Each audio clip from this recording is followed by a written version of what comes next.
அனைவருக்கும் வணக்கம். கேரள பல்கலைக்கழக தமிழ்துறை நடத்துகின்ற இந்த பன்னாட்டு கருத்தரங்கில் கிழக்கு பல்கலைக்கழகத்திலிருந்து உரையாற்ற உங்களுடன் கலந்து கொண்டிருப்பதில் மிக மகிழ்ச்சி அடைகின்றேன். இன்றைய தலைமை உரையில் குறிப்பிட்டது போல கேரள ஈழ ஆற்றுகை கலைமரபுகள் மட்டுமல்ல, பல்வேறு சமூக பண்பாட்டு விடயங்கள் சார்ந்தும் ஒப்பிட்டு ஆராய்வதற்கு நிறையவே விடயங்கள் இருக்கின்றன. என்னுடைய ஒரு தொடக்கத்தை பேராசிரியர் எம்.டி. ராகவன் அவர்கள் 60களில் ஆங்கில நூல்கள் வழியாக அவருடைய ஆராய்ச்சிகளை செய்திருந்தார். அதற்கு பின்பு அத்தகைய பணிகள் முன்னெடுக்கப்படவில்லை. தமிழ்நாட்டில் நான் தமிழ்நாட்டு ஈழ கூத்து மரபுகள் ஒப்பீட்டு ஆய்வு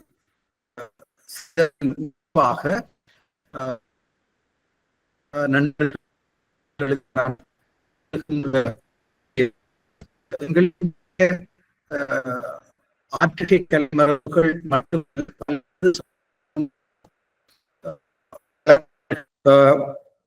ஈழத்தில் இன்றும் வழக்கில் உள்ள பல்வேறு ஆற்றுகை கலைமரபுகள் தெளிவாயிருக்கா?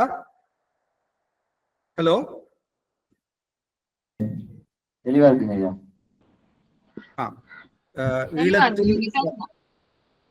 ஈழத்தில் இன்றும் புழக்கத்தில் இருக்கின்ற பல்வேறு ஆற்றுகை கலைமரபுகள், குறிப்பாக காத்தவராயன் கூத்து, மகிடி கூத்து, கண்ணகி சடங்கு, கண்ணகி வழிபாட்டுடன் தொடர்புடைய கொம்புமுறி, இப்படியான பல்வேறு விடயங்கள் இங்குள்ள மிக மூத்த கலைஞர்கள், அறிஞர்கள் வாய்வழியாக இது கேரளத்திலிருந்து வந்தது என்கின்ற விஷயங்களை பதிவு செய்திருக்கின்றார்கள். இங்கு இருக்கின்ற மகிடி கூத்து அதனுடைய ஒரு வகை மலையாள மாந்திரிகர்களுக்கும் மட்டக்களப்பு மாந்திரிகர்களுக்குமான மந்திர தந்திர போட்டியாகவே காணப்படுகிறது. அது இன்றும் இங்கு புழக்கத்தில் ஆற்றுகையில் இருந்து வருகின்றது. காத்தவராயன் கூத்து மூத்த கலைஞர்கள், மிக வயதில் மூத்த கலைஞர்கள் பல ஆண்டுகளுக்கு முன்பே அது கேரளத்தில் இருந்து ஈழத்திற்கு வந்ததாக தான் அந்த பதிவுகளை செய்திருக்கிறார்கள். முக்கியமாக கண்ணகி சடங்கு, மட்டக்களப்பில் இன்றும் இந்த கண்ணகி வழிபாடு, கண்ணகி சடங்கு, அதனுடன் தொடர்புடைய பொம்புமுறி என்கின்ற வசந்தன், கரகம் என்கின்ற பல்வேறு கலைமுறைகள் வந்து அது அது அது நாங்கள் கேரளத்துடன் ஒப்பிட்டு சேர்ந்து வேலை செய்கின்ற கேரள பல்கலைக்கழகம் தமிழ் துறையோ, ஆற்றுகை கலைத்துறையோ, கிழக்கு பல்கலைக்கழக நுண்கலைத்துறை இணைந்து வேலை செய்வதற்கான ஆற்றுகை கலை மரபுகளில் மட்டுமல்ல, பல்வேறு சமூக பண்பாட்டு தலங்களிலும் உணவு முறைகள், நம்பிக்கைகள் என்கின்ற பல்வேறு விடயங்களில் இவற்றை நாங்கள் காண முடியும். இதை நாங்கள் பின்பு உரையாடி கொள்வோம் என்று கூறி நான் என்னுடைய உரைக்கு வருகின்றேன். நான் விஞ்ஞான கற்கைகளில் இருந்து நாடக அரங்க கற்கைக்கு 1980கள் நடுப்பகுதியில் வரும் பொழுது நவீன நாடகம் தான் எங்களுக்கு முன்னால் தனித்ததொன்றாக, மிக பெரும் ஒன்றாக, ஒரு அறிவுபூர்வ அரங்கமாக நின்று கொண்டிருந்தது. மேற்கு ஐரோப்பிய, அமெரிக்க இந்த நாடகங்கள் தான் நவீன நாடகங்கள் என்று எங்களுக்கு கற்றுத்தரப்பட்டு கொண்டிருந்தது. இந்த தேசிய விடுதலை போராட்டங்கள், இந்த புதுசாக விடுதலை பெற்ற தேசங்கள் இந்த கலைமரபுகளை தங்களுக்குரிய அடையாளங்களை உள்வாங்க வேண்டும், தேசிய கலைமரபுகளை உருவாக்குவது என்கின்ற இந்த 60களில் 50களில் 60களில் 70களில் நடந்த உரையாடல்கள், செயற்பாடுகளில் குறிப்பாக 70களின் நடுப்பகுதிகளில் இருந்து இந்த நவீன நாடகங்களை உருவாக்குவதற்கு நாங்கள் ஒரு உள்ளூர் ஒரு ஒரு ஒரு ஒரு செழுமையை அல்லது உள்ளூர் ஃபிளேவர், அதில் ஒரு உள்ளூர் அடையாளத்தை கொடுப்பதற்கான ஒரு தேடலுக்காக இந்த கூத்துக்கள் பாரம்பரிய ஆற்றுகை கலைகள் நோக்கி செல்ல வேண்டி இருந்தது. அங்கிருக்கின்ற ஆடல்கள், பாடல்கள், பெருங்காட்சி தன்மைகள்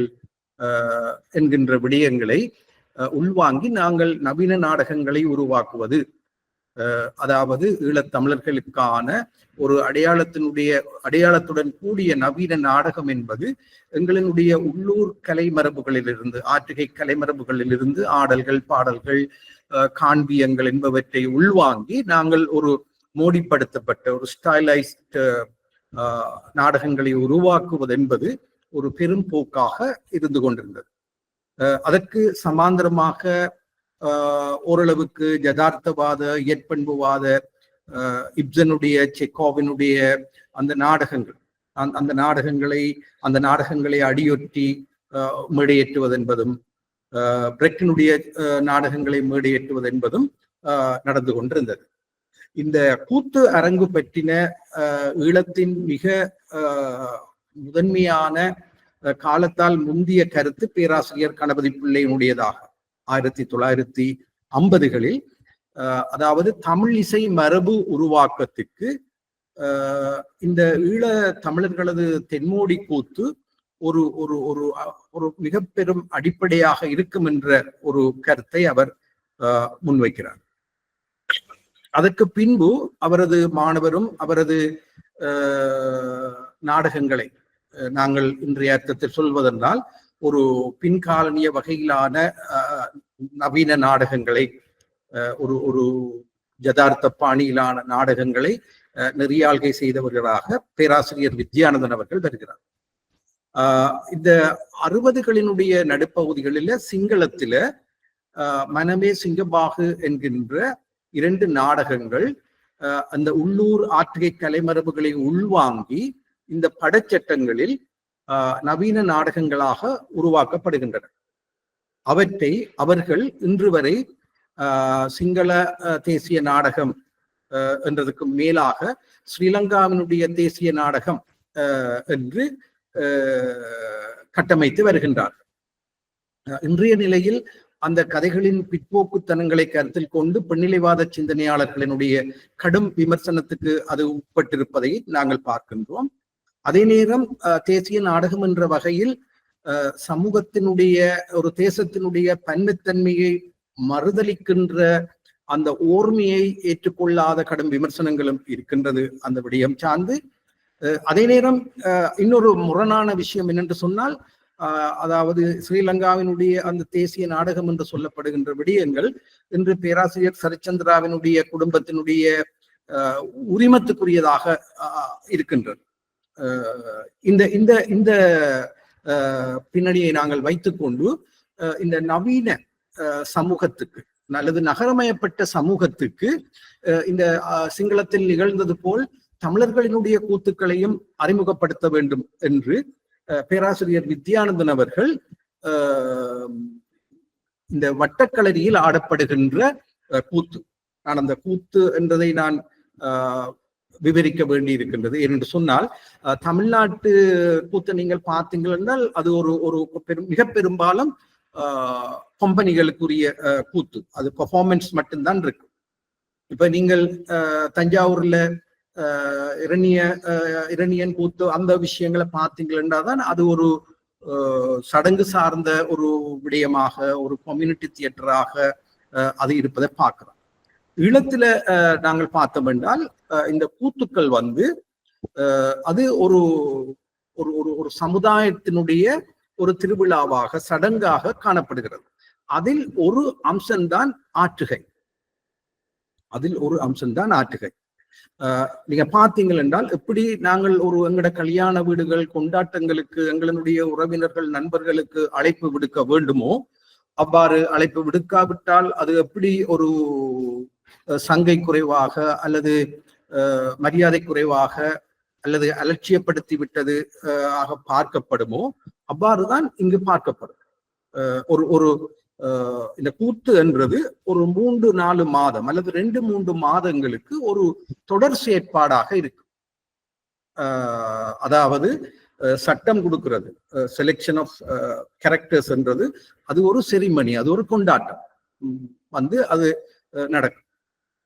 அதுல அந்த அந்த அந்த அந்த வருஷ அந்த கூத்தை யார் முகாமைத்துவம் செய்யறது, முன்னீடுகாரர் அவர்கள் தெரியப்படுவார்கள். அந்த முன்னீடுகாரர் இந்த கூத்து ஆடி அரங்கேற்றம் செய்து அதுக்கு அடுத்த நாள் ஊர்ல வீடு வீடாக சென்று ஆடுவது வரையிலான அந்த முழு முகாமைத்துவத்தையும் பொறுப்பெடுப்பவர்களாக அவர்கள் இருப்பார். அது ஒருவராக இருக்கலாம், மூவராக இருக்கலாம், ஐவராக இருக்கலாம்.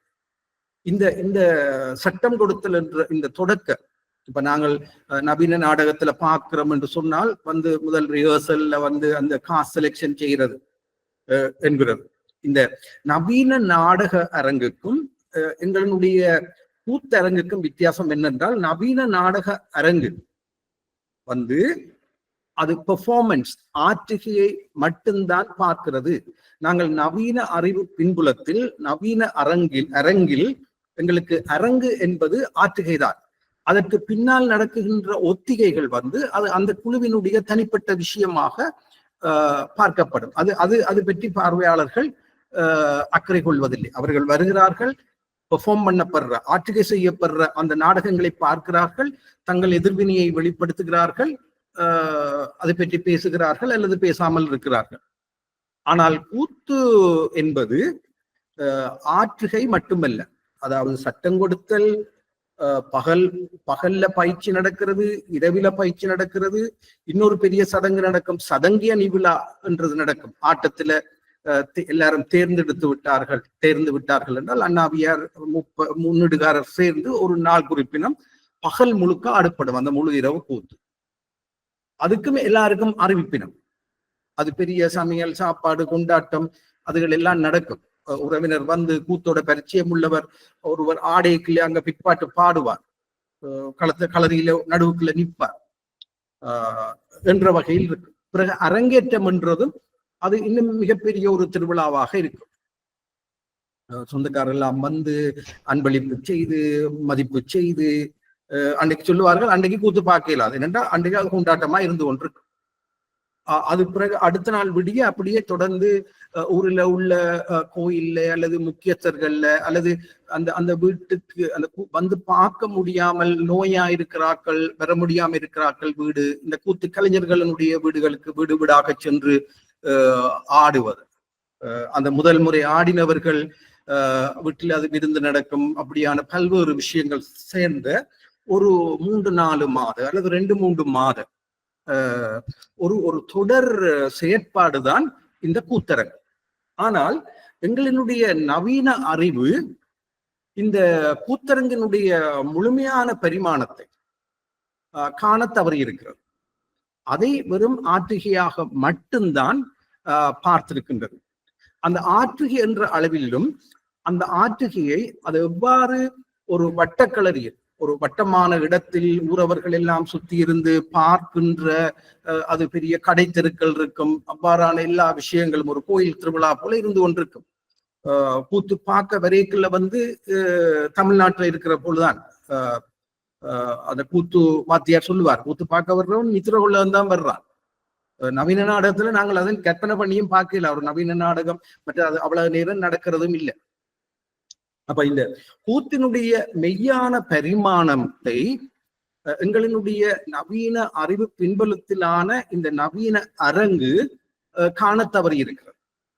இது இந்த இந்த இந்த நவீன அறிவு என்பது நவீன அரங்குக்கு மட்டுமல்ல, இங்கு இன்னொரு மிக முக்கியமான விடயத்தை நாங்கள் பார்க்க வேண்டும்.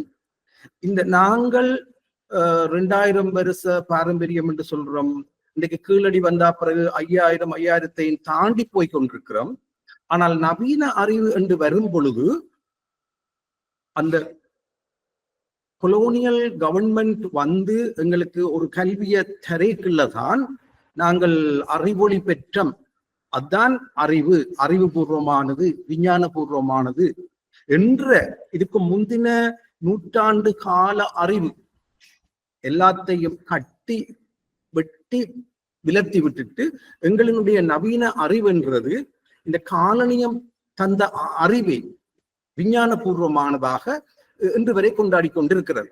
இது நாடக அரங்கத்துறைக்கு மட்டுமல்ல, இது வைத்தியத்துறை, எல்லா துறைகள்லையும் அதான். இன்றைக்கு நீங்க பாத்தீங்கள் என்று சொன்னால் இலங்கையில இந்த இந்த உள்ளூர் அறிவுமுறைகள் சார்ந்த அறிஞர்கள் பல்கலைக்கழகத்துக்குள்ள வரையலாது. இதுல மிக முக்கியமான என்ன விஷயம் என்னென்றால், அவர்கள் பெரிய நிபுணர்களாக இருப்பார்கள். ஆனா இந்த பாடசாலையோ பல்கலைக்கழகத்தினுடைய இந்த தராதர பத்திரம் இல்லாததன் காரணமாக அவர்கள் மிக மோசமான ஒரு விஷயம். எப்படி கொலோனியல் கவர்மெண்ட் தான் காலனியப்படுத்தின நாடுகளை ஒரு கீழ்த்தரமாக பார்பேரியன்ஸ் என்று சொல்லிக்குதோ, இந்த பார்பேரியன்ஸை நாகரிகப்படுத்துற ஒரு செயல்தான் எங்களுடைய விஷயம் என்று அவர்களுடைய ஆக்கிரமிப்புக்கு எப்படி ஒரு வெள்ளையடித்த முகத்தை காட்டினார்களோ, அவ்வாறுதான் இன்று வரை 21ஆம் நூற்றாண்டிலும் ஒரு உள்ளூர் வைத்தியர் ஒரு மருத்துவத்துறைக்குள்ள மேற்கு ஐரோப்பிய இந்த பல்கலைக்கழக மருத்துவத்துறைக்குள்ள அவர் உள்வாங்கப்படுறது. இதுல இருக்கிற எல்லாருமே நீங்க பாத்தீங்கள் என்று சொன்னால் பாமரர்கள் என்றுதான். எப்படி ஆங்கிலேயர்கள் எங்களை காட்டு மிராண்டிகள் என்று சொன்னார்களோ, அந்த கல்வியினுடைய பார்வைக்கூடாக நாங்கள் எங்களினுடைய இந்த உள்ளூர் அறிவு முறைகள், கலைமுறைகள், அது சார்ந்த விஷயங்களை செய்பவர்களை பாமரர்கள் என்றும், அதை பாமரத்தனம், அது நாட் சயின்டிபிக், அறிவுபூர்வமானது அல்ல என்று அந்த நவீன அறிவு சொல்லுகின்ற கேள்விக்குட்படுத்தலுக்கூடாக அறிந்து கொள்வது என்பது அறிவு என்பதை நாங்கள் இந்த காலனிய அறிவையும் இன்று வரை கேள்விக்குட்படுத்தி உள்வாங்கியவர்களாக இல்லை. இதுவரை கால எங்களுடைய நூற்றாண்டு கால அந்த பெரும் வாழ்வை முன்னெடுப்பதற்காக இருந்த அந்த அறிவு திறனையும் நாங்கள் கேள்விக்குட்படுத்தி கைவிட்டவர்களாக இல்லை. ரெண்டையுமே கண்ணை மூடிக்கொண்டு ஏற்றுக்கொண்டவர்களாகவும் கண்ணை மூடிக்கொண்டு அந்த தொடர்பை அறுத்து விட்டவர்களாகவுமே இயங்கிக் கொண்டிருக்கின்றோம். இதனுடைய பிரச்சனையைத்தான் நாங்கள் நாடக அரங்கத்துறையிலையும் எதிர்கொண்டிருக்கின்றோம். அதாவது நவீன அரங்க அறிவு, நவீன அரங்கு எங்களினுடைய உள்ளூர் அரங்க முறையினுடைய முழுமையான அல்லது மெய்யான பரிமாணத்தை பார்க்கின்ற பார்வையை இழந்து விட்டிருக்கிறது. இதன் காரணமாகத்தான் எங்களினுடைய இந்த மேற்கைரோப்பிய நாடகம் என்கின்ற கட்டமைப்புக்குள் எங்களினுடைய சில அடையாளங்களை சொருகி விடுவதற்கான அந்த ஒரு வேலை திட்டம்தான். அதை போஸ்ட் கொலோனியல் சிந்தனையில அந்த ஹைபிரிடைசேஷன் என்று சொல்லுவார். அதுக்குள்ள உண்டே நாங்கள் அதாத்தான் இருக்கும். நாங்கள் அதுக்குள்ள எங்கட சில விஷயங்களை தெரிவித்து நாங்கள் எங்களுடையதை ஆக்கிடுவோம் என்று நாங்களே எங்களை ஏமாத்தி திருப்திப்பட்டு கொள்ளுவோம். நீங்க பார்த்தீங்கள் என்றால் நவீன ஓவியங்கள்லையும் அதான் அதே மெத்தடாலஜி, அதே சிஸ்டம். ஆனால் ஒரு மேற்கு ஐரோப்பிய பின்புலத்தை கீறுவதற்கு பதிலாக ஒரு உள்ளூர் விஷயம் அங்கு கொண்டு வரப்பட்டிருக்கு. இந்த நூற்றாண்டு கால தமிழர்களினுடைய ஓவிய மரபு உள்வாங்கப்பட்டு உலகத்தின் பல்வேறு ஓவிய மரபுகளையும் உள்வாங்கி எங்களுக்கான ஒரு ஓவிய மரபை உருவாக்குவது என்பது ஒரு மிக அண்மை காலத்து காலனிய நீக்க சிந்தனைகளினுடைய ஒரு தொடர்பாடாகத்தான் அது வருகின்றது. நீங்க பார்த்தீங்கன்னு சொன்னால் இந்திய சூழல்ல பார்த்தால் ரிட்டர்ன் டு த ரூட்ஸ், வேர்களுக்கு திரும்புதல், அதாவது சுதந்திரம் அடைஞ்ச இந்தியாவில வேர்களுக்கு திரும்புதல் என்று ஒவ்வொரு மாநிலங்களுக்கும் அந்த மாநிலத்து உள்ளூர் அரங்க ஆற்றுகை மரபுகளுக்கு கூடான அடையாளங்களை கொண்ட அரங்குகளை உருவாக்குதல். அப்ப நாங்கள் ஒரு என்ன நடந்தது என்றால் அதுல விஷயத்தை இரண்டாம் பட்சம் ஆக்கிட்டு அதுல கற்புல வடிவத்துல கவனம் செலுத்த தொடங்கிடும். இதுல இதுக்குள்ள இருக்கிற இன்னொரு விஷயம் என்னன்னு சொன்னால், இந்த சுதந்திர போராட்ட காலத்துல இருந்து இந்தியாவுல இப்டா என்கின்ற அந்த நவீன அரங்க இயக்கம் சமகால விஷயங்களை மற்றது ஒரு இந்தியா முழுக்க பரவலான ஒரு நாடக பேரியக்கமாக அது காணப்பட்டிருக்கின்றது. அது அதனுடைய தொடர்ச்சி, அந்த அந்த இப்டா இயக்கத்தினுடைய தொடர்ச்சி. நீங்க பார்த்தீங்கன்னா அது இந்த மத்திய குழுவில இலங்கையர்களும் இருந்திருக்கின்றார்கள். அப்ப இந்த நவீன நாடகம் என்றது இந்திய சூழல்ல ரிட்டர்ன் டு த ரூட்ஸ் என்ற ஒரு வகையில அது ஒரு உருவம் சார்ந்த விஷயமாக, அந்த ஒரு கடுமையான சமூகம் சார்ந்த பிரச்சனைகளில் இருந்து மெல்ல திசை திருப்புகின்ற ஒரு உருவம் சார்ந்த விஷயமாக ஆக்கப்பட்டிருப்பதை நாங்கள் பார்க்கின்றோம். இங்கு கேட்கலாம், அப்ப அதுக்குள்ள சமகால விஷயங்கள் பேசப்படையிலையா? நீங்கள் இந்த இடத்துல நீங்க பார்க்க வேணும், இப்டா மூவ்மெண்ட்டையும் இந்த ரிட்டர்ன் டு த ரூட்ஸையும் கம்பேர் பண்ணினால் அந்த ரெண்டுடைய பொலிட்டிக்ஸ் என்றனுடைய வேறுபாடு நாங்கள் விளங்கிக் கொள்ள முடியும்.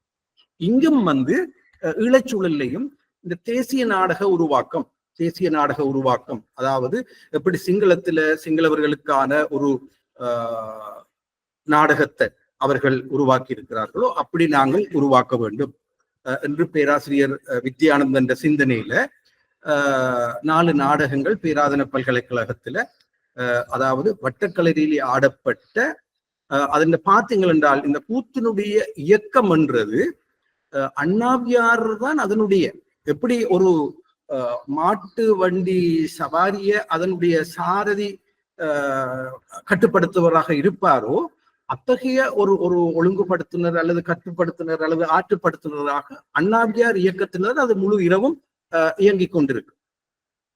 ஆனால் இந்த அந்த அந்த அந்த அதனுடைய இயல்பான உள்ளார்ந்த அந்த பொறிமுறை என்றது விளங்கப்படாமல் அது மேடைக்கு கொண்டு வரப்பட்டு, படைச்சிட்ட மேடைக்கு கொண்டு வரப்பட்டு, அண்ணாவியார் ஒரு பாட்டுக்கு மத்தளம் அடிக்கிற ஒரு பக்கவாத்தியக்காரராக மிக மிக பலவீனப்படுத்துகின்ற ஒரு சூழல் தான் உருவாகும். இந்த செயற்பாடுகள் பற்றி பல்வேறு அறிஞர்கள் அந்த காலத்திலேயே அது கலை ரீதியாக வெற்றி பெறவில்லை, அரங்க கலை ரீதியாக வெற்றி பெறவில்லை என்றும், அதே நேரம் இந்த வட்டக்கலரியில் இவ்வாறு ஒரு சமூக கொண்டாட்டமாக, ஒரு சமூக செயற்பாடாக இருக்கின்ற ஒரு ஒரு ஒரு அரங்க இயக்கத்தை, ஒரு கம்யூனிட்டி தியேட்டரை நாங்கள் ஒரு சிறு நேர பார்வைக்கான ஒரு முத்திரையாக கொண்டு வருவதில் ஏற்றுக்கொள்ள முடியாதது என்ற விமர்சனங்களும் இருந்தன. ஆனால் இது பற்றி எழுதப்பட்ட விஷயங்கள் எதிலேயுமே அந்த விமர்சனங்கள் கருத்துக்கெடுக்கப்படவில்லை. இதனுடைய அண்ணாவிமார்களும் கூட இந்த திட்டத்திற்கு உடன்படவில்லை, இவ்வாறு செய்ய வெளியேறிவிட்டார்கள். பிறகு ஏதோ ஒரு அண்ணாவியார பிடிச்சுத்தான் இந்த விடயங்கள் நடந்தது. அதே நேரம் பேராசிரியர் வித்யானந்தனுடைய முக்கியமான பணி என்னவென்றால், இந்த கூத்துக்கள், பறைமேளக்கலை, இவ்வாறு உள்ளூர் கலை மரபுகளை அந்தந்த இடங்களுக்கு போய் அதை ஊக்குவிக்கிறது, அந்த விஷயங்களை தொலைக்காட்சிக்கு, வானொலிக்கு கொண்டு 60கள்லயே அதை ஒளி பரப்பு செய்யறதுக்கான அந்த வேலைகளை செய்யறது. இன்றைக்கே அந்த ஒரு பறையை கொண்டு போறது, கூத்தை கொண்டு போறதுன்றது ஒரு பெரிய ஒரு சங்கடமான விஷயமாக இருக்கேக்குள்ள 60கள்ல வித்யானந்தன் செய்த மிகப்பெரிய ஒரு பணியும் சவாலான பணியும் இந்த வெகுசன ஊடகங்கள் உயர் மையங்களுக்குள்ள அதை கொண்டு வந்ததென்று. ஆனா விமர்சனத்துக்குரிய விஷயம், இந்த முழுமையான அரங்க அதனுடைய மெய்யான பரிமாணத்தை விளங்காமல் படைச்சட்டத்துக்குள்ள கொண்டு வந்தது என்பது ஒரு ஒரு ஒரு ஒரு ஒரு மிக பிரச்சனைக்குரிய விஷயமாக காணப்படுகின்றது. அப்ப இதன் தொடர்ச்சியாகத்தான் பிறகு நவீன அரங்கு செயற்பாடுகள்ல கூத்துல தாடனம் கொண்ட நெறியாளர்கள், முக்கியமாக தாசிசியஸ் போன்றவர்கள் கூத்த உள்வாங்கி பொறுத்தது போதும் இப்படி பல நாடகங்களை உருவாக்குறார்கள். அது முழுக்க முழுக்க கூத்து, ஆடல், பாடல்கள், காண்பியங்கள் என்பவற்றை உள்வாங்கி மிக தெளிவாக அவர் ஒரு மேற்கு ஐரோப்பிய நவீன நாடக வரைவிலக்கணங்களுக்கு அமைவாக நவீன நாடகங்களாக அவற்றை தயாரித்திருக்கின்றார். இதன் தொடர்ச்சியாக நாங்களும் இந்த நாடகங்களை நெறியாழ்க்கை செய்ய எழுத செயற்பட போகின்ற அந்த வேளையில் கூத்துப்பெட்டி ஆடல்கள் பாடல்கள் அந்த விஷயங்களை பரிச்சயப்படுத்துறதுக்காக நாங்கள் ஊருக்கு போய் பார்க்கிறோம். அதுல என்ன விஷயங்களை நாங்கள் அந்த ஒரு பெரு விருட்சம் என்று தெரியாமல் கீழே விழுந்து கிடக்கிற சொல்லி பொறுக்கிறவர்களாக நாங்கள் அதுக்குள்ள போய் பார்த்து கொண்டு பொறுக்கி கொண்டு வந்து நவீன நாடகங்கள் சிறுவர் நாடகங்கள் அதை செய்கிறார்களா இருக்கிறோம். இந்த சந்தர்ப்பத்துல தான் இந்த இந்த ஊருக்குள்ள போய் இதை பார்க்கறது இதை பற்றி கதைக்கிறது என்று சொல்லியிருக்குள்ள எங்களுடைய ஒரு ஆசிரியர் தரத்துல இருக்கக்கூடிய பீக்கிங் சின்னத்தம்பி மாஸ்டர் என்றவர் ஒரு விஷயத்த எனக்கு சொன்னார். தம்பி, கூத்து வந்து ஆட்டமும் பாட்டும் மட்டும் இல்லை, அதை ஆடுற மனுஷரும் என்று சொல்லி அந்த கூத்து ஆடுற ஆட்களோடு என்ன தொடர்படுத்து. அப்ப அது வட்டுக்கோட்டை பிறகு மெலிஞ்சி முனை என்று இந்த பயணங்கள் தொடர்ந்தது. அப்ப அங்க போகைக்குள்ளதான் மெலிஞ்சி முனைக்கு போகைக்குள்ளான் இன்னொரு விஷயம் விளங்கிச்சது என்னென்று சொன்னால், அப்ப அந்த ஒத்திகை நடக்கிற காலங்கள்லயே ஆக்கள் ஒரு விஷயத்தை கதைக்கிறார்கள். இந்த முறை அரங்கேற்றத்துல வந்து இந்த கூத்து அரங்கேற்றப்படுற இடத்துல வந்து கோமாளி ஊருக்குள்ள இருக்கிற ஒரு அதிகார மையம் சார்ந்த ஒரு விஷயத்த, பொதுவில பேசப்பட முடியாத ஒரு விஷயத்த கூத்துக்குள்ளால பொட்டுடைக்க போறாங்க. சரி, ஏதோ ஒரு 10 நாளைக்கு முதலே வந்துட்டு நாங்கள் கூத்து கூத்து அரங்கேற்றத்துக்கு போகைக்குள்ள ரைட், இன்றைக்கு கோமாளி இந்த விஷயத்த பப்ளிக் பண்ணுவான் என்றும், இன்னொரு பக்கம் அப்படி வந்தா அதை குழப்பறதுக்கு இன்னொரு செட்டப் இருக்கண்டும் ஒரு விஷயம். இரவு 12 மணிக்கு வர அது பெரிய ஒரு பதட்டமும் இதுவுமா அந்த கோமாளி விஷயத்தை வெளிப்படுத்துறான். ஒரு 5-10 நிமிஷம் ஒரு சலசலப்பு வருது, திருப்பி கூத்து தொடங்கு. நீங்க சொல்றது என்னன்னு சொன்னால், இந்த கூத்தரங்குல வந்து ஆடல் பாடல் மட்டும் இல்ல, அது ஒரு பெரிய ஒரு சமுதாய கொண்டாட்டம் அல்லது ஒரு இயக்கம் மட்டும் இல்ல, எப்படி அந்த சமூகத்துல இயல்பு வாழ்க்கையில இருக்கிற அதிகாரத்தை இந்த கூத்து ஆற்றுக களத்துல அதே சமூகத்துல ஒரு அடிநிலையில இருக்கிற ஒரு தொழிலாளியான அதே நேரம் கோமாளியாக இயங்குற அரங்கில இயங்குற ஒரு கலைஞரால அதை வெளிப்படுத்த முடியுது. அடுத்த நாள் அந்த தெருவில அவர் அதே ஒரு தொழிலாளியாக நடமாட முடிகிறது. இந்த விஷயம் ஒரு அரங்கு ஆற்றுகை அழகியல் சம்பந்தப்பட்டது மட்டுமல்ல, இது ஒரு ஜனநாயக வாழ்க்கையோட சம்பந்தப்பட்ட ஒரு விஷயமும் கூட. ஆனால் எங்களினுடைய அறிஞர்கள்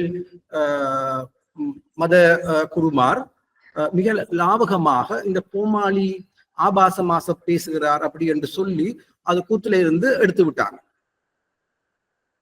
அப்ப எப்படி நாங்கள் ஒவ்வொருத்தருமே எங்கட சூழல்ல இருக்கிற அந்த ஜனநாயக வழிகளை ஜனநாயக கூறுகளை ஒரு எதிர்மறையான விஷயங்களை சொல்லி அதுல இருந்து நீக்கி விடுற வேலையை செய்து கொண்டிருக்கு. அப்போ ஒரு ஜனநாயக மூறல் என்றது ஒரு அரசாங்கத்தில இருந்து மட்டும் இல்லை, எல்லா மட்டங்கள்லையும் நாங்கள் அதை செய்து கொண்டு வரோம். இந்த விஷயங்கள் எல்லாம் அவதானிக்கப்படுது, உரையாடப்படுது. அப்ப இன்னைக்குள்ளதான் இந்த கூத்த முழுமையாக பார்க்கிறது, முழு இரவாக பார்க்கிறது என்ற விஷயங்கள் கவனத்துக்கு வருது. முழு இரவு எப்படி அது ஆடப்படுது, அதனுடைய ஆடல் பாடல் நீங்க பார்த்தீங்கள் என்று சொன்னால், இந்த வடமோடி தென்மோடியில வந்து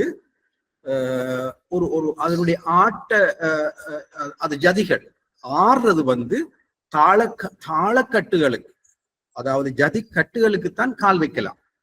அது ஒரு எழுந்தமானமாக ஒரு தாளத்துக்கு ஆடிப்போதலோ ஓடிப்போதலோ அல்ல. தக தக தக தக திகு திகு திகு திகு தக தக தக தக திகு திகு திகு திகு தளங்குதி தக தக திங்கிண்ணத்தோம் தக திங்கிண்ணத்தோம் தக திங்கிண்ண தக தாம் தாம் தக தோம் தரி கிட்ட தக தாம் தாம் தக தோம் தரி கிட்ட தக தீம் தாரத்தில்லா நா தோம் தரி தீம் தாரத்தில்லா நா தோம் தரி தச்சோம் தோம் தரி தக திங்கிண்ணத்தோம் தச்சோம் தோம் தரி தக திங்கிண்ணத்தோம் தெய்யா திமி தக தொங்க திங்கிண்ணத்தோம் தெய்யா திமி தக தொங்க திங்கிண்ணத்தோம் தள்ளங்கு தாக்க தாக்க தத்திங்கிண்ணத்தோம் தாக்க தத்திங்கிண்ணத்தோம் தாக்க தத்திங்கிண்ண தாக்க. இதை மீறி நாங்க கால் வைக்கலாம். அது வட்டக்களியிலே ஆடைக்குள்ள தனி ஒரு பிளேயர். நீங்க பாத்தீங்கன்னா கூத்துல இன்னொரு அந்த ஊர்களுக்குள்ள பாவிக்கிற சொல் என்னன்னா வீமனுக்கு விளையாடுற, கர்மனுக்கு விளையாடுற. இது நாங்கள் இந்த நவீன அறிவுக்குள்ளாலதான் கேரக்டர், பாத்திரம் என்ற விஷயங்களை கொண்டு போறோம். அப்ப இங்கிலீஷ்ல இருக்கிற அந்த பிளே, அது விளையாடுறதான். அதுல வாழ்தல் அல்ல. இந்த யதார்த்த இயற்பண்பு வாதத்துல சொல்லப்படுற நடிப்பு முறைமைகள் இருப்பது போல அங்க வாழ்தல் இல்ல. இது நாடகம், விளையாடுறது. அதுல விளையாடுறவர் அது முடிஞ்சு வந்து தன் குடும்பத்தோட இருப்பார். அவருக்குரிய நேரம் வரைக்குள்ள போய் விளையாடுவார். அப்ப நாங்கள் அதை பெர்டோல்ட் பிரெக்டுக்குள்ளால தியேட்டர்ல படிச்சிருக்கிறோம்.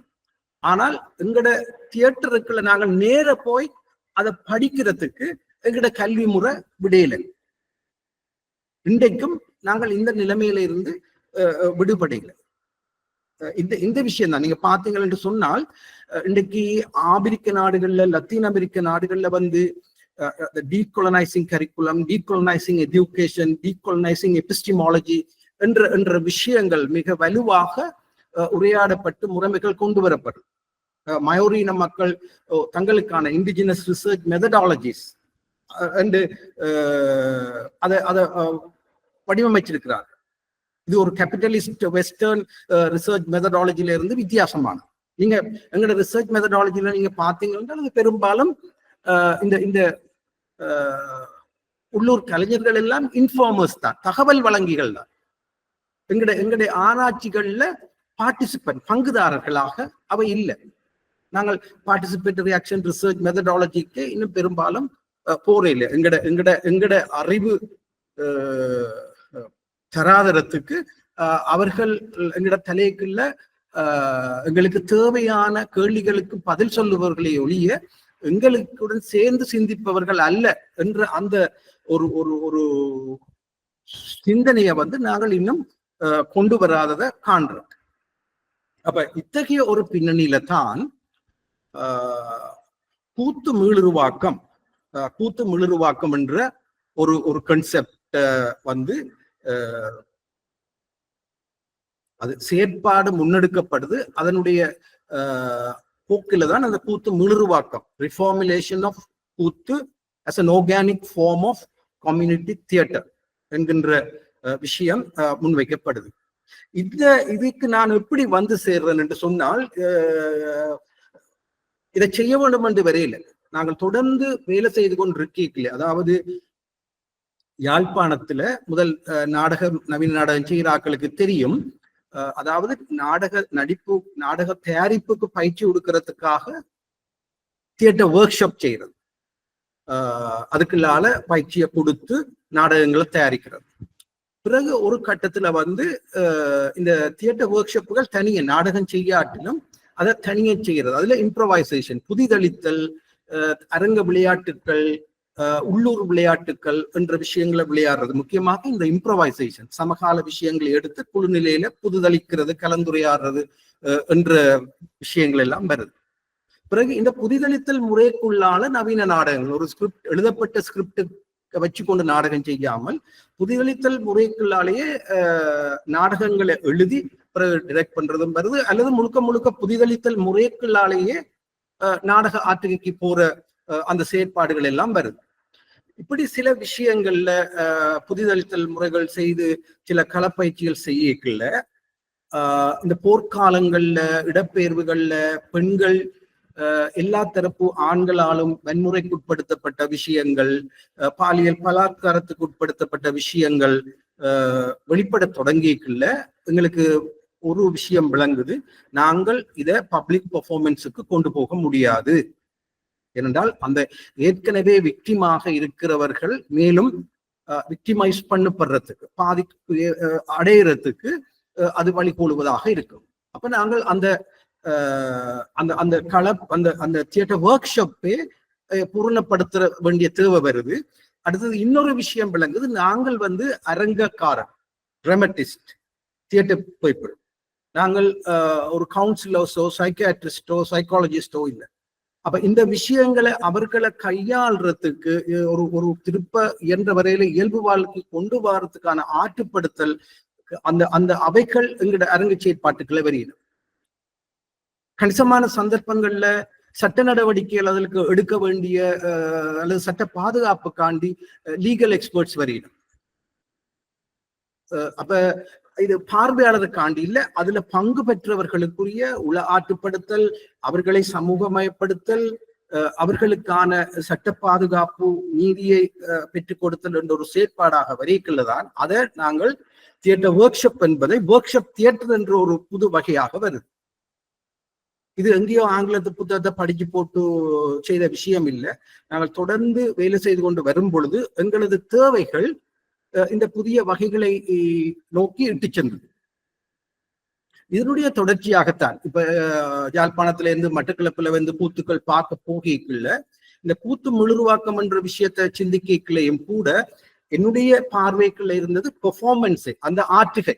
எப்படி இந்த பாரத ராமாயண கதைகள் வந்து அது தர்மத்துக்கும் அதர்மத்துக்குமான போர் இல்லை, அதுகள் வந்து ஒரு அதிகாரத்துக்கான ரெண்டு தரப்பினுடைய மோதல் என்றுடைய அந்த அந்த என்னுடைய விளக்கமும் அறிவும் வாசிப்பும் என்ற விஷயங்கள் இங்க பாக்கிக்கல. அப்ப அவர்களோட உரையாடி இந்த ஆற்றுகைய எப்படி நாங்கள் எல்லாருமாக சேர்ந்து உரையாடி ஒரு பொது பார்வையை பெற்றுக்கொண்டு ஒரு புது வாசிப்பை குழும நிலையில சமூகமயப்பட்டு முன்னெடுக்கிறது என்று வேலை செய்ய தொடங்கிக்கல. நாங்க போயிருந்து பார்க்கலதான் அந்த கூத்து பழகிற காலங்கள் முழுக்க நிறைய விஷயங்கள் இந்த வாய்ப்பார்த்தல்ன்றது நாங்கள் ஒரு ஒரு நெகட்டிவான விஷயமா தான் பார்க்கிறோம். ஆனால் வாய்ப்பார்த்தல் என்றது சிறுவர்கள் இங்க நடக்கிற விஷயங்களை கவனிச்சு அங்க வீட்டுல வர முடியாதவர்கள் கேட்கிற கேள்விகளுக்கு பதில் சொல்றதுக்குள்ளால ஒரு அவர்கள் அறியாத ஒரு அறிவுருவாக்கம் அவர்களுக்குள்ள நிகழ்த்தப்படுது. பட் இது கூத்து பழகைக்குள்ள அண்ணாவியார் இருந்தாலும் அதுக்குள்ள இருக்கிற அல்லது பக்கத்துல ஊர்ல வந்திருந்து பார்த்து கொண்டிருக்கிற ஆட்கள் திருத்தங்களை சொல்லுவீங்க. இங்கதான் இன்னொரு விஷயம் முடிஞ்சது என்னென்றால் எங்களோட நவீன கல்வி எழுத்து ஒப்பிய மையப்படுத்து. ஆனால் இந்த உள்ளூர் ஆட்டுகை கலைமரபுகள் வந்து மெமரி. இப்ப நாங்கள் ஆடைக்குள்ள அதை கொண்டு வந்து கொப்பிய வச்சு நவீன நாடகம் பாடமாக்கின பொழுதுதான் பாடமாக்கும். ஆனா ஒரு தொழிலாளி வந்து அவருக்கு எழுத தெரியாது வாசிக்க தெரியாத இருக்கும், காதுல கேட்பார், செவியறல் என்று சொல்றது. சரி, 1 2 3 4 5 தரம் கேட்பார். பிறகு அது அவர்கிட்ட சிவிஎம் முழுக்க அந்த மெமரியில இருக்கு. அண்ணாவியார்கிட்ட மடியிலே ஒரு மத்தளத்தை கொடுத்துட்டு கதைக்க தொடங்கினால் ஒரு நாள் முழுக்க பாட்டுக்கள் ஒரு மந்திரவித்தக்காரன் வாய்க்குல இருந்து அந்த டிஷ்யூ பேப்பர் வர்றது போல வந்து கொண்டே இருக்கும். இதான் அந்த மெமரியின் பவர். அப்ப பல்வேறு விஷயங்கள்ல ஒரு ஒரு ஒரு ஒரு ஒரு சமுதாய அரங்காக இன்றைக்கு நாங்கள் ஒரு ஒரு சமுதாயம் டிஸ்இன்டகிரேட் பண்ணி சிதைஞ்சு தனியாக்களாக இந்த டிஜிட்டல்ஸ் கெஜெட்ஸுக்குள்ள சிக்கப்படுற இடத்துல ஒரு சமூகமாக மீள கொண்டு வர்ற விஷயம், ஒரு சமுதாய இங்க நீங்க பாத்தீங்கன்னா குழு நிலையில கூட்டு நிலையில செய்வதற்கூடாக கற்கின்ற பல விஷயங்கள். இதன் காரணமாக இந்த கூத்து முழுருவாக்கம் என்றதை ஒரு சமாந்தர சமுதாய பல்கலைக்கழகமாக நாங்கள் அதை முன்னெடுத்து வருகின்றோம். இந்த கூத்து இவ்வளவு சாதகமான விஷயங்கள் இருக்கேக்கல, மிக பாதகமான விஷயங்கள் இருக்கு. அது பொம்பளைகளை எப்படி சித்தரிக்குது, சாதி விளிம்பு நில மனுஷர்களை எப்படி கூத்துல வந்து விளிம்பு நில மனிதர்களை வந்து ஒரு கொமிக் எலிமெண்ட் பறையறைவோன் பாத்திரத்தை பார்த்தீங்கள் என்றால் அது மிக கேவலமான சித்தரிப்பு. நாங்கள் எந்த வகையிலையும் ஒரு கூத்து என்ற விஷயத்துல ஒரு ஒரு சமூகத்தை வந்து கேலிப்படுத்தி கொண்டு வர்றது. அதை சொன்னால் அவர் அங்கவீனராக இருப்பார், ஒரு ஒரு ஒரு சுயநிலவில இருக்க மாட்டார். சில சில இடங்கள்ல முதுகுல சுண்ணாம்பால பறையன் என்று எழுதி இருக்கு. அவர் ஒரு கள்ளுப்போத்தலோட வருவார், கூடாத வார்த்தைகளை சிரிப்பு மூட்டுறது. இந்த கொமிக் எலிமெண்ட் வந்து அது மிகப்பெரிய ஒரு வன்முறை, ஒரு ஒரு சமூகத்துக்கு எதிரான மிகப்பெரிய வன்முறை. நாங்கள் பாரம்பரியம் என்ற பேரில் இதை கொண்டாடலாம். இது எப்படித்தான் குயவன் பாத்திரம் வந்தான, குரத்தி பாத்திரம் வந்தான, எல்லா விஷயங்களும். அடுத்தது இந்த பெண்கள் பாத்திரங்கள் அதை சித்தரிக்கிறது, மானே பூனே அந்த அந்த இடம்ப வர்ணிக்கிறது என்ற விஷயங்களை ஒழிய அந்த ஆளுமையாக இப்ப நீங்க பாத்தீங்கன்னா தெரியும், நிறைய நாவல்கள் திரைப்படங்கள் எல்லாம் வந்திருக்கு. திரௌபதியின் ஆளுமை, இப்படி பல சீதையின் ஆளுமைகள். அடுத்த இன்னொரு விஷயம் நாங்க பார்க்கணும் என்று சொன்னால், இந்த உள்ளூர் கலைமரபுகள்ல இந்த உள்ளூர் கதைகள்லயே ஒரு வேர்ஷன் இல்லை. அது சவுந்தலைக்கும் இல்லை, எவருக்கும் இல்லை. பல்வேறு ஃபோக் வேர்ஷன்ஸ் இருக்கு, பல்வேறு வேர்ஷன்ஸ் இருக்கு. உதாரணமா பாத்தீங்கன்னா காளிதாசட்ட சகுந்தலை மட்டும் இல்லை, இந்தியாவில ஒரு ஃபோக் வேர்ஷன் இருக்கு.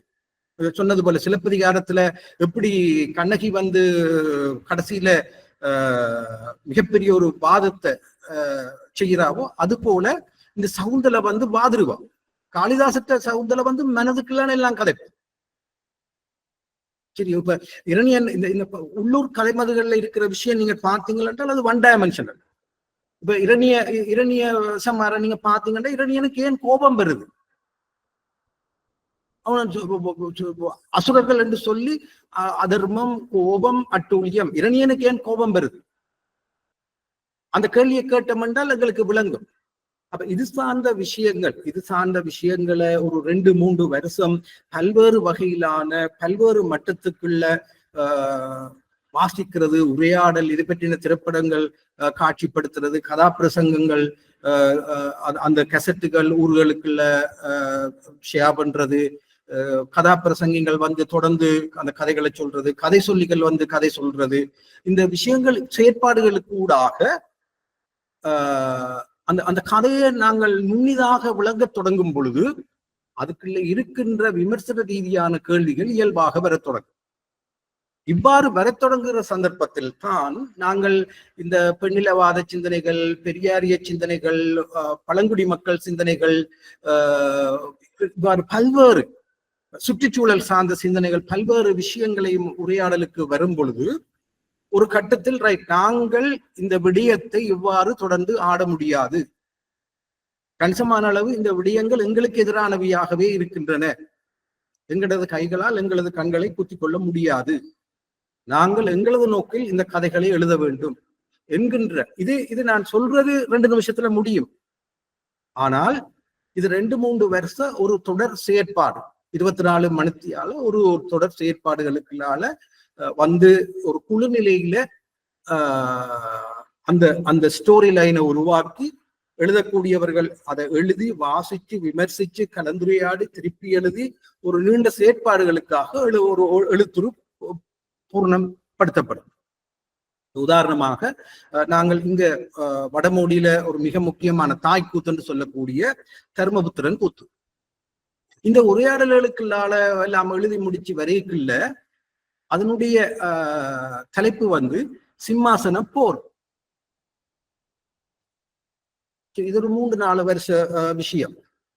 பல அண்ணாவிமார்கள், பல கூத்தர்கள் பொது வழியில நடக்கிற உரையாடல்களுக்கு ஊடாகத்தான் இந்த மாற்றம். நாங்கள் தனியொரு ஆளால் சிறு குழு இருந்து கதைச்சு எழுதி போட்டு அதை கொண்டே பழக்கி ஆற்றுகை செய்தது இல்லை. இந்த ஹோல் ப்ரோசஸ்ன்றதுதான் கூத்து முழு உருவாக்கும். ஒரு உதாரணத்துக்குள்ளால நான் சொல்லி என்ற உரைய நிறைவு செய்கிறேன்.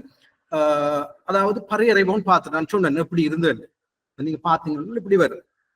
தென்ன தென்ன தின்ன தின்னா தின்னா தின்ன தின்னா தின்னம் நான் தின்னோ தை தை.